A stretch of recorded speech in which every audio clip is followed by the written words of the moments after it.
All our cabinets are installed, everything looks great, they're all trimmed out, ready to go. We're going to rough fit our appliances, make sure everything fits in there, and we have our clearances so we can get the template set for the countertop. So once we make sure we meet all our clearances, we can come out and do our measurements and templates and get the countertop set and ready for fabrication. What we selected for countertops were a solid surface material, which a lot of them now have recycled content in it and low VOCs, no adhesives that create any off gases or things like that. And those are things that you want to keep in mind with the selection of these materials. Countertop people will show up, they bring their own levels, you have to check everything, because if the countertop's not level, it could crack. And you don't want water running off on the floor. So then they'll template. Some people use a laser templating device that hooks up to a computer, and they'll just shoot laser points around and automatically makes up a template. Most people, however, use cardboard or styrofoam, and they'll lay it on top of the cabinets and mark the center line of the sink out, the center line of the cooktop, and then mark the splashes and which ends are finished and so on and so forth. And then they'll take those back to their shop, and they're going to actually pour their own material and mold their own material. And they will make the seams, and then they come back and install everything.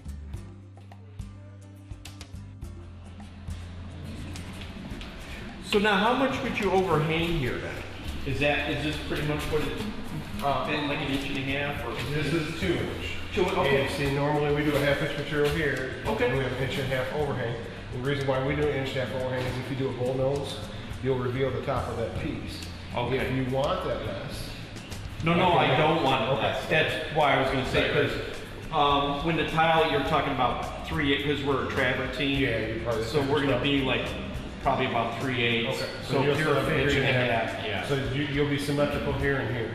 Okay. So I mean, the way that terminates at the end there is fine. So. No splash here, no splash. Well, you Right. Yeah. No, there would be. Yeah. This is a solid surface, which is different than a stone product or a manufactured stone product.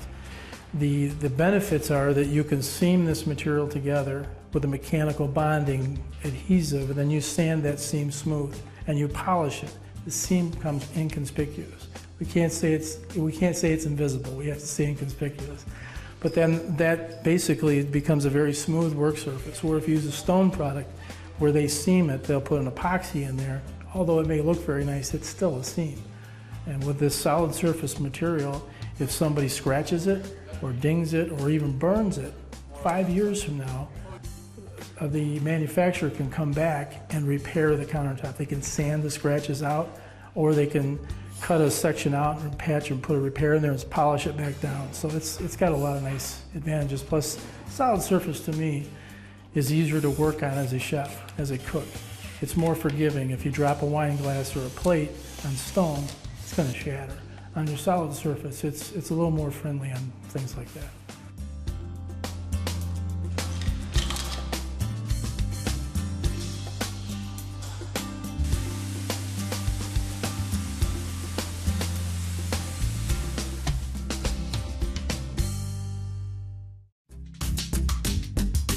Visit the Built to Last website to learn about these topics and more.